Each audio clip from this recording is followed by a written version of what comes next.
인류 역사는 이 두 역사의 대립인데요. 하나는 죄와 죽음의 역사고 또 하나는 의와 생명의 역사입니다.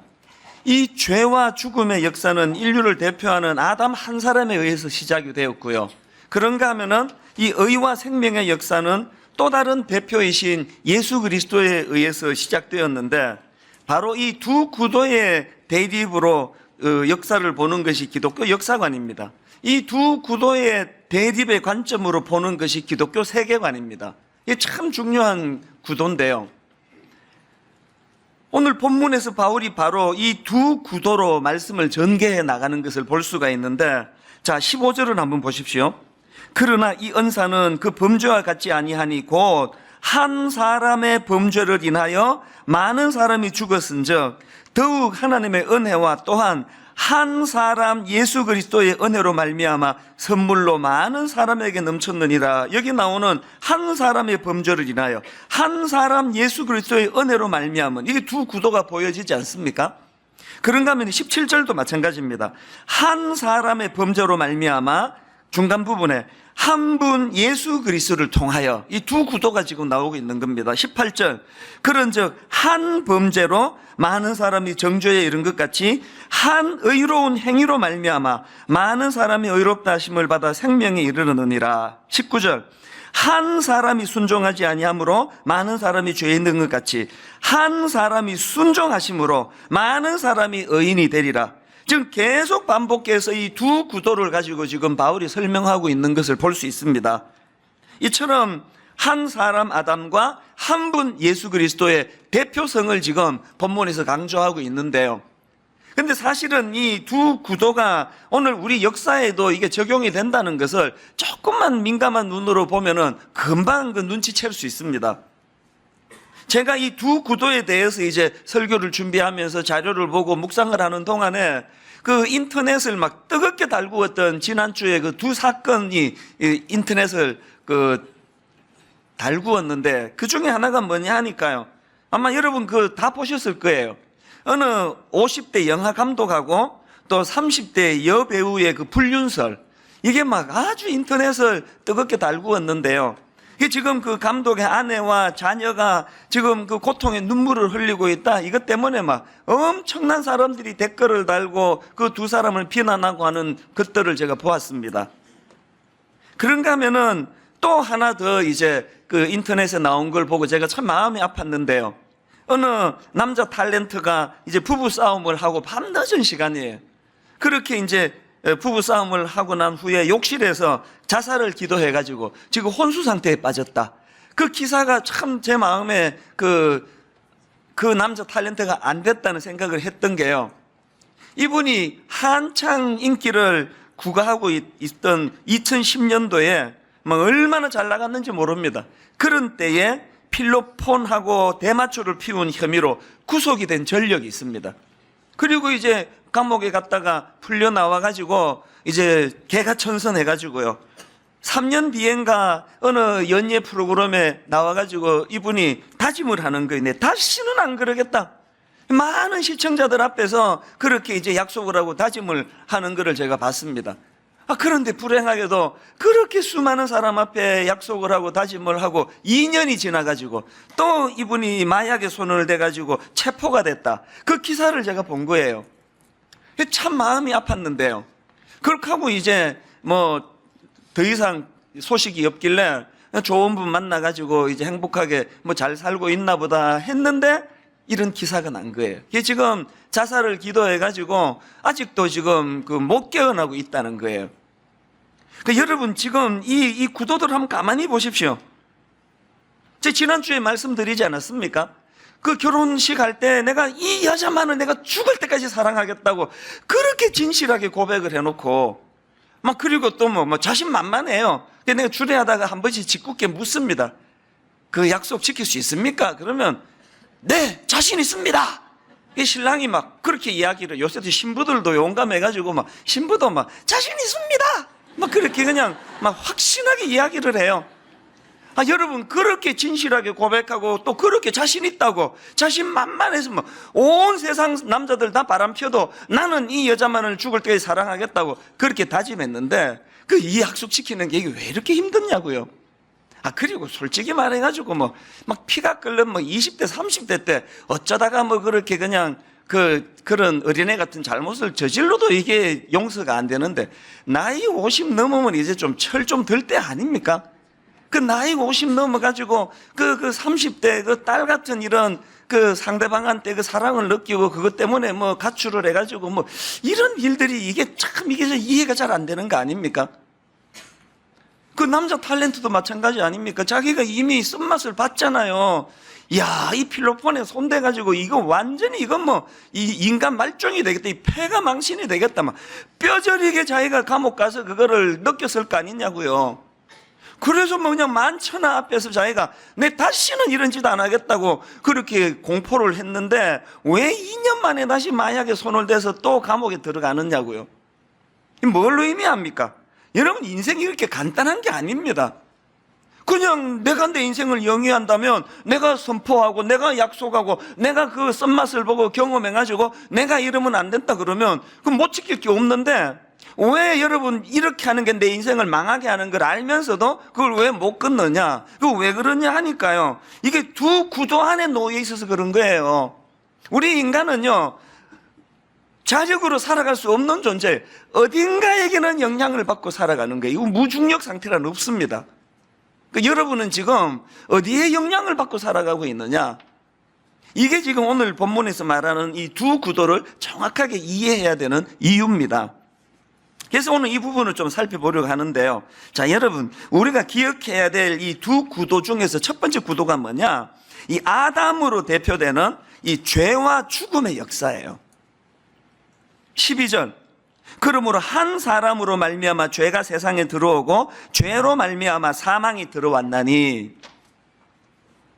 자, 여러분, 여기 나오는 이 한 사람으로 말미암아 죄가 세상에 들어오고, 이 말씀은요, 창세기 3장을 배경으로 하고 있습니다. 창세기 3장 3절. 동산 중앙에 있는 나무의 열매는 하나님의 말씀에 너희는 먹지도 말고 만지지도 말라 너희가 죽을까 하노라 하셨느니라. 하나님께서 동산 중앙에 두신 이 선악과가 뭘 의미하는지는 여러 번 설명을 드려서 우리 교회 성도라면 아마 다 아실 거 아닙니까? 왜 하나님께서 기왕에 동산의 모든 것들을 다 먹고 누리고 그렇게 할 권한을 주셨는데, 기왕에 쓰는 김에 그것도 먹으라 그러면 되는데 왜 그것만 못 먹게 하는 거예요? 썩 좋은 표현은 아니지만 기왕 기마이 쓰는 김에 이런 말을 하잖아요. 그리고 또 그게 그렇게 그냥 하나님이 아끼는 거라서 이거 인간이 손대면 안 되는 거면은 그 유혹을 못 느끼도록 조금 구석진 데다가 두지 왜 동산 중앙에다 이거를 두느냐? 기억나시죠? 그건 동산 중앙에 둬야 되는 거라고요. 왜? 이 선악과는 뭘 위한 장치라 그랬죠? 아담과 하와가 하나님이 마련해 두신 동산 중앙의 선악과를 아침 저녁으로 보면서 자기 존재, 자기 신분을 확인하는 거예요. 내가 이 모든 것들을 다 누리고 즐기고 또 이것들을 사용할 권한이 내게 있지만, 그러나 이건 내게 아니다. 주인은 하나님이시다. 창조주 되신 하나님이 주인이시고 하나님이 내게 이것을 위임해 주셨다. 이걸 자각하는 도구가 선악과예요. 분당 우리 교회 표면적으로 제가 개척했습니다. 30 몇 명으로 시작해서 제가 송림중고등학교 들어올 때도 이사장님 만나고 행정실장 만나고 그래가지고 애를 써서 여기 들어오게 되게 한 것도 저고요. 이만큼 교회가 커질 때까지 표면적으로 매주일마다 수고한 건 저예요. 그렇기 때문에 제가 아침마다 저녁마다 확인해야 되는 건 선악과예요. 겉으로 아무리 이 교회를 내가 개척했고 내가 지금까지 담임 목사 노릇하지만 분당 우리 교회는 내 소유가 아니다. 내 개인 게 아니다. 이게 하나님의 소유다. 나는 하나님이 위임해 주신 종이다.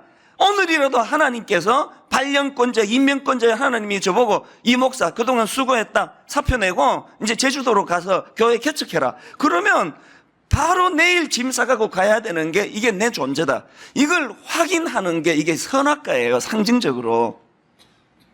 아담이 그걸 파괴해버린 거예요. 하나님께 반역 행위가 선악과를 따먹은 행위입니다. 자, 여기까지는 설명이 그렇게 어려운 거 아닙니다. 이미 다 알고 계시고요.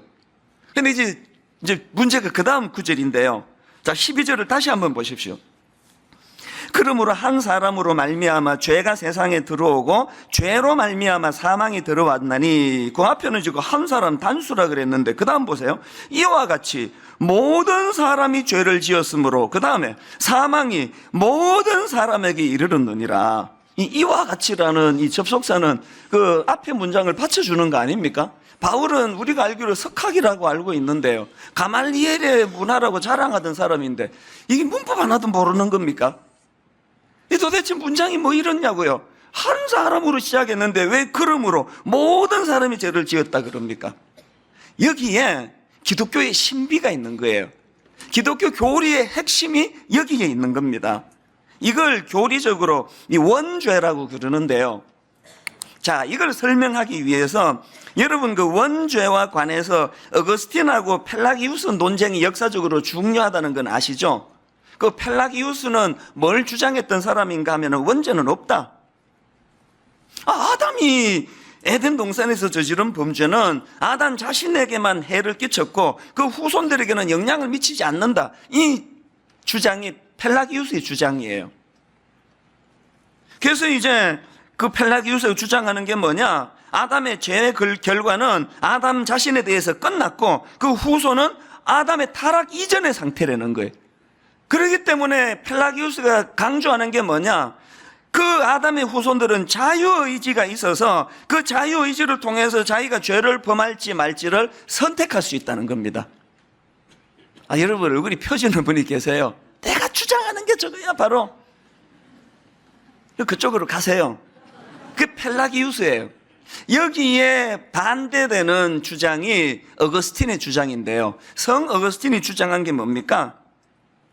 인간은 아담의 타락 영향을 받아가지고 태어날 때부터 완전히 부패한 상태로 태어났다는 거예요. 그래서 이 아담의 죄의 본성을 물려받아서 태어나는 게 인간이라는 겁니다. 이걸 그 신학적으로 죄의 전가 혹은 또 원죄의 유전 이런 용어로 이제 표현을 하는데요. 사실 저는 뭐 신학교 갔더니 이 두 사람 중에 어거스틴이 맞다고, 역사적으로 그렇게 어거스틴이 맞다고 그렇게 인정을 했다. 그래서 뭐 그런 줄 알았죠. 뭐 모태신앙이고 하니까 저항 없이 그걸 받았는데요. 근데 여러분 제가 새 애를 낳아 길러보면서 이게 진짜 이게 어거스틴의 주장이 맞구나, 그걸 제가 막 확실하게 알게 됐습니다. 그 제가 이제 우리 새아이의 증상을 설명할 테니까요, 이게 우리 집 애한테만 있으면 여러분은 그냥 그 펠라기우스한테 가세요. 그냥 큰애를 낳았습니다. 얼마나 이쁜지, 외모도 얘는 진짜 이뻐요. 저 안 닮았습니다. 너무너무 예쁘고 사랑스럽고 똑똑하기까지 한데요, 이제 이놈이 이제 말을 배우기 시작했어요. 엄마, 아빠 그러면서 말을 배우기 시작하는데 불행한 게 뭔지 아십니까? 우리 큰아이의 말을 시작하는 역사가 거짓말을 시작하는 역사예요. 이야, 그 진짜 놀랍더라고요. 꼭 그렇게 귀엽게 생긴 애가 분명히 그 쫄랑쫄랑 지 엄마가 쓰는 화장대에서 그 화장품 뭐 하나를 이렇게 싹 가져가는 걸 봤는데, 너 엄마 화장품 가져갔지? 그러면 아니! 너무너무 애교스러운 표정으로 너무나 천연덕스럽게 거짓말을 하는 거예요. 그래서 충격 아닙니까? 질투도 마찬가지, 질투심. 이제 우리 큰아이하고 둘째 아이가 3년 터울이에요. 3년이 지나가지고 이제 둘째가 태어났습니다. 사람들이 그동안에 뭐 그냥 우리 큰아이가 첫아이니까 막 이뻐가지고 그러다가 당연히 이제 시선이 둘째로 이제 갓 태어난 아기한테로 시선이 옮겨지는 거 아닙니까? 사실 여러분 제가 어느 그림가 보니까요, 이 큰아이가 둘째가 났을 때 느끼는 마음의 상실감이요, 배우자가 외도한 거를 알게 됐을 때 겪는 상실감하고 무게가 같답니다.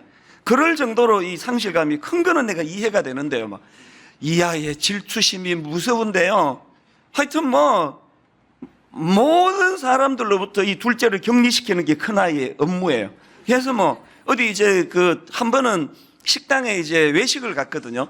그래서 이제 마룻바닥에 있는 식당으로 가서 이제 이 둘째 아이를 그 유모 바구니에 넣어가지고 이제 옆에다 놓고 이제 주문을 받으러 이제 그 아줌마가 왔는데요, 이 아이가 막 큰애가 막 정색을 하면서 아주 많이 봤죠? 봤죠? 그러니까 또 그분이 눈치가 빨라요. 아니, 안 봤는데? 그러니까 봤잖아요. 이 아이가 큰 아이가 갖는 초미의 관심사는요, 또 사람들이 둘째를 보고 이쁘다 그럴까봐. 그래서 그 질투심을 막 견딜 수 없어 해가지고요, 이거 막 한참 서로가 힘들었습니다. 여러분, 제가 둘째 낳기 전에 큰애 불러서 교육을 시켰을까요? 너 있잖아, 이 험한 세상 상대방을 꺾지 않으면 너 못 살아. 그래서 둘째가 태어나면 네 그 사랑을 빼앗아 갈 라이벌이 태어나니까 이유야를 막론하고 네 둘째를 밟아야 돼.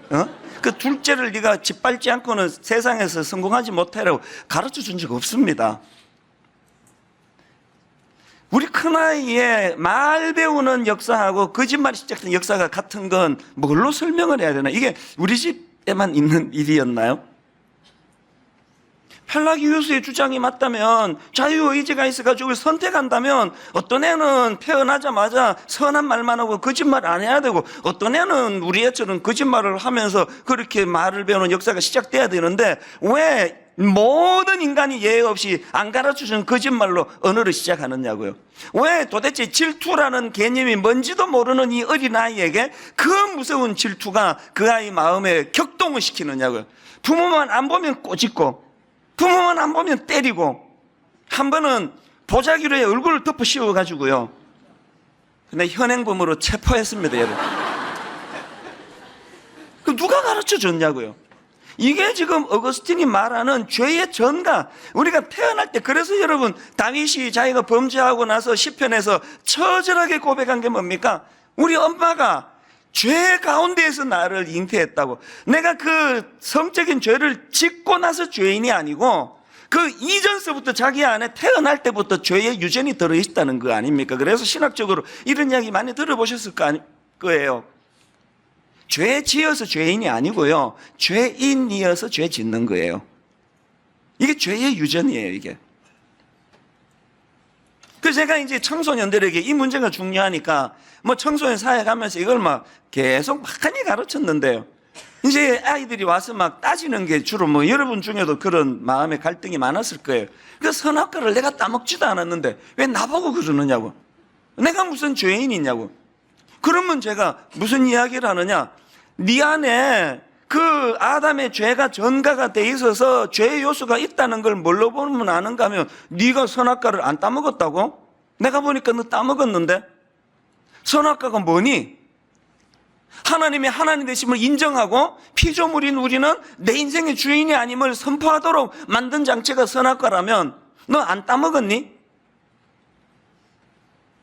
오늘 우리 내면에 이 하나님의 하나님 되심을 싫어하는 이 시대를 살고 있는 거 아닙니까? 오늘 우리 시대는요, 하나님이라는 존재를 다 죽여놓은 시대예요. 그래서 왜 기분 나쁘게 하나님만 하나님이냐는 거예요.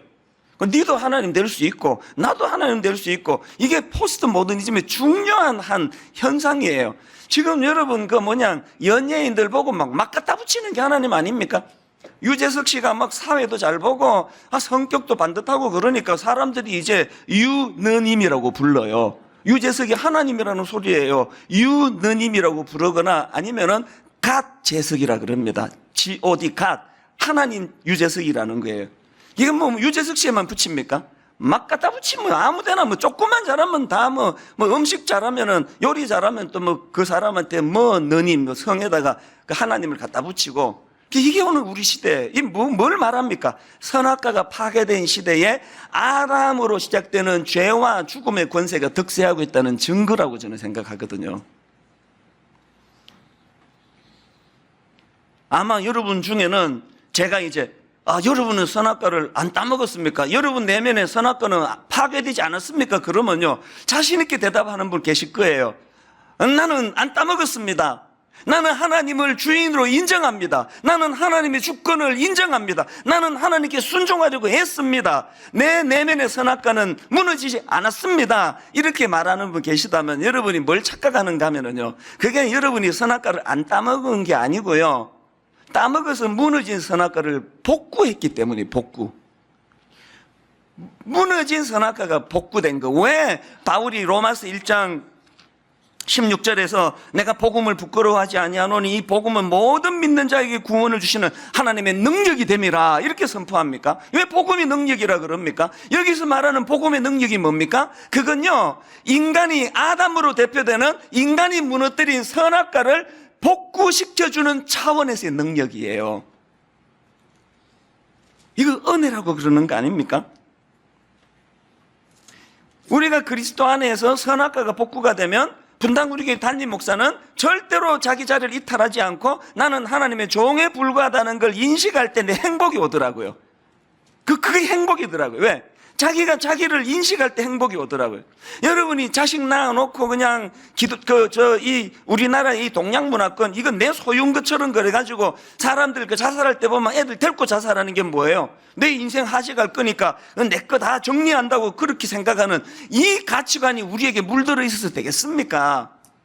그 선악과가 복구된 부모는요, 그 아들이 내게 아니에요. 그 딸이 내게 아니에요. 하나님이 내게 위임해 주신 거예요. 이 사실을 정확하게 할 때 자녀 교육이 이루어지는 겁니다. 집착하지 않게 되는 거예요. 저는 오늘 이 말씀 가운데 내가 얼마나 이 죄와 사망의 권세가 득세하고 있는 이 오염된 세상에 내가 발을 딛고 사는가를 철저하게 인식하셔야 된다는 것. 자, 그런가 하면 두 번째 구도가 뭐냐 하니까 예수 그리스도로 대표되는 의와 생명의 역사의 구도. 21절을 보십시오. 이는 죄가 사망 안에서 왕노릇한 것 같이 은혜도 또한 의로 말미암아 왕노릇하여 우리 주 예수 그리스도로 말미암아 영생에 이르게 하려 함이라. 여러분, 여기 나오는 왕노릇하다는 이 표현은 원어로 보면 다스리다라는 단어의 다스리다라는 뜻이에요. 오늘 본문의 가장 중요한 키워드 중에 하나가 바로 이 왕노릇하다, 다스리다라는 단어인데요, 이 표현이 무려 5번 반복됩니다. 자, 로마서 5장 14절을 보십시오. 그러나 아담으로부터 모세까지 아담의 범죄와 같은 죄를 짓지 아니한 자들까지도 사망이 왕노릇하였나니, 여기 왕노릇하니, 사망이 왕노릇했답니다. 사망이 다스렸다는 표현을 쓰고 있습니다. 그 다음 17절에도 나옵니다. 한 사람의 범죄로 말미암아 사망이 그 한 사람을 통하여 뭐 했다고요? 왕노릇했다는 게, 다스렸다는 거예요. 더욱 은혜와 의의 선물을 넘치게 받은 자들은 한 분 예수 그리스도를 통하여 생명 안에서 왕노릇하리로다. 이 다스림의 대상이 바뀌었다는 이야기입니다. 그 다음 21절. 이는 죄가 사망 안에서 왕노릇한 것 같이 은혜도 또한 의로 말미암아 왕노릇하여 우리 주 예수 그리스도로 말미암아 영생에 이르게 하려 함이라. 여러분, 지금 여기 5번에 걸쳐서 반복되는 왕노릇하다, 왕노릇하다, 왕노릇하다, 왕노릇하다, 왕노릇하다를 통해서 강조하고자 하는 포인트가 뭡니까? 날 다스리는 주인이 바뀌었다는 소리예요. 아담으로 대표되는 이 죄와 죽음의 권세의 그늘이 드리워진 이 땅에 아담의 원죄로 태어날 때부터 내가 그 죄의 무리 안에 내가 들어가 있었는데, 지금 로마서 5장 1절부터 11절까지 칭이 예수 그리스도의 십자가 사건을 통해서 이제 내가 더 이상 이 어둠과 죽음이 날 다스리도록 하는 그 영역에 있지 않고 어디로? 의와 생명의 영역 안으로 들어가게 됐다는 거예요. 다스림의 문제예요.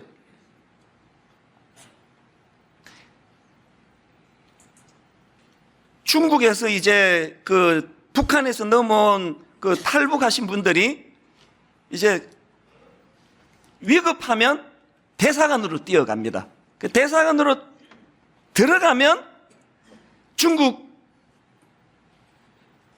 경찰, 중국 경찰을 공안이라 그러죠. 이 공안이 더 이상 이제 손대지 못하는 거예요. 왜 그렇습니까? 땅은 중국 땅이지만 그 대사관, 미국 대사관으로 들어가면 거기는 미국 대통령이 통치하는 영역 안으로 들어가기 때문이에요.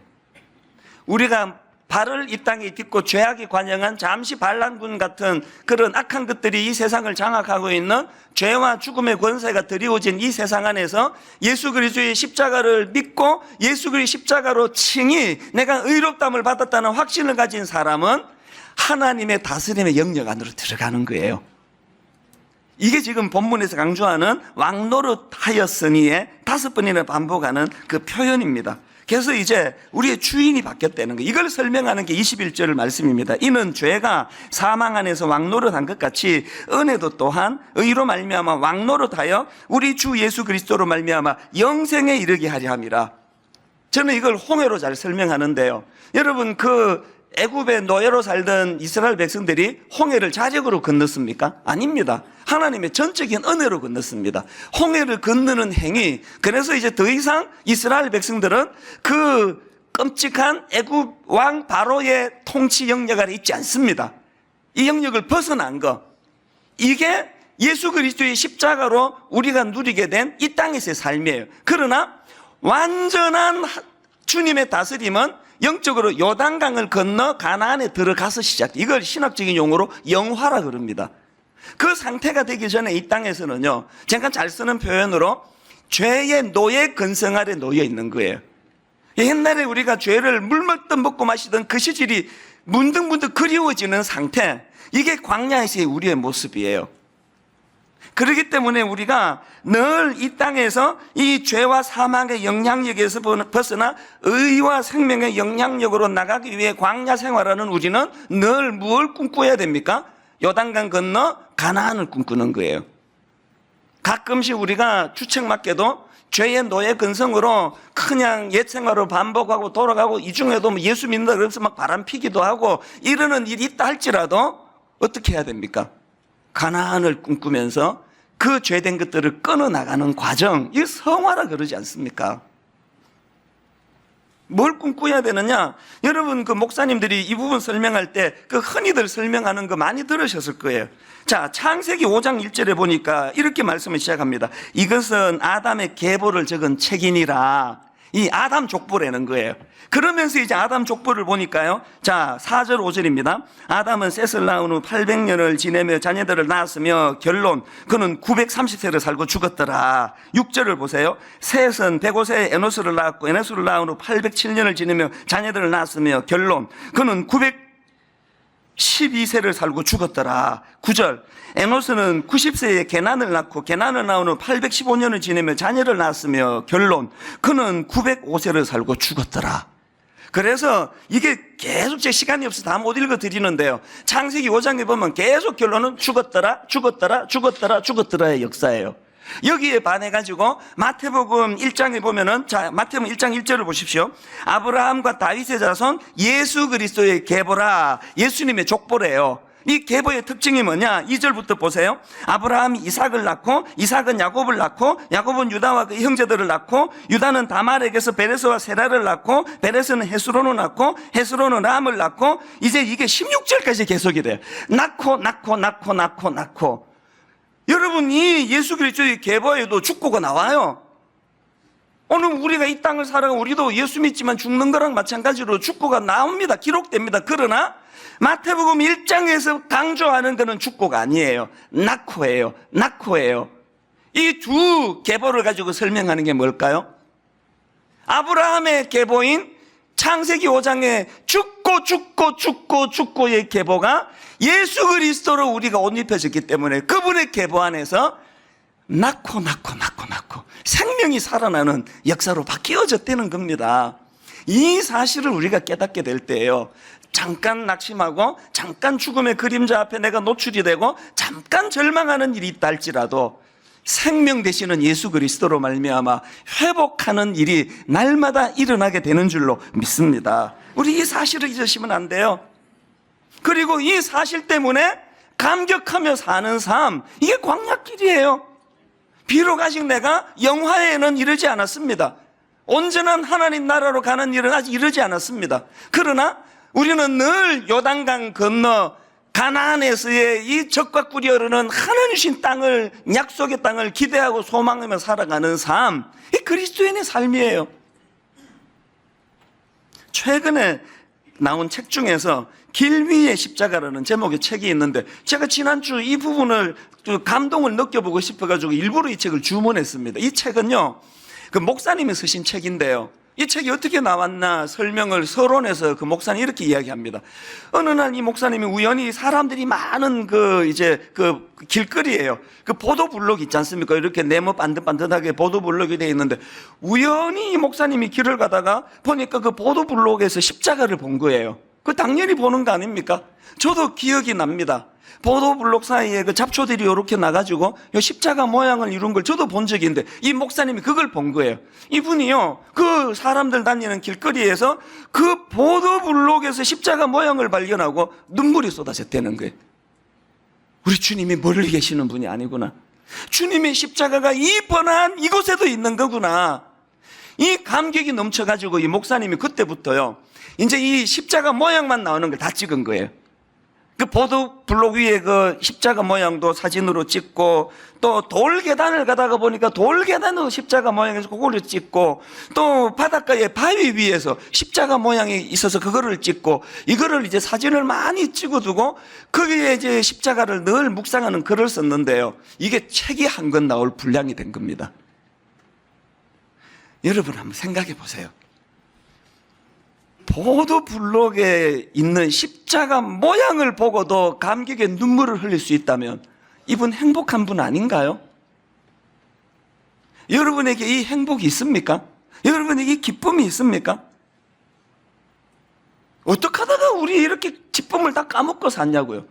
이 여러분 아담으로 대표되는 이 죄와 사망이 득세하는 이 시대를 살아가며 하루도 상처받을 날이 없이 산다면 그건 기적 같은 이 어두운 세상 속에 우리도 이 목사님처럼 그럼에도 불구하고 기쁨과 감격의 눈물을 흘릴 수 있는 이런 삶을 살 수만 있다면 얼마나 좋겠습니까만 왜 이게 안 되느냐는 거예요. 왜 이렇게 날마다 우리는 똑같은 하나님 믿는 사람임에도 이렇게 그냥 아픈 게 많고 상처가 많고 왜 이렇게 살아야 되느냐. 그래서 여러분 바울이요 갈라디아 6장 14절에서 그러나 내게는 우리 주 예수 그리스도의 십자가 외에 결코 자랑할 것이 없나니, 이 십자가를 사랑하고 십자가를 자랑하는 건 드디어 내가 이 사망의 권세 아래에서 벗어나 생명 낳고의 생명의 권세로 들어간 이 감격이 내게 있다고 할 때 바울이 그것이 얼마나 큰 능력이 됐습니까?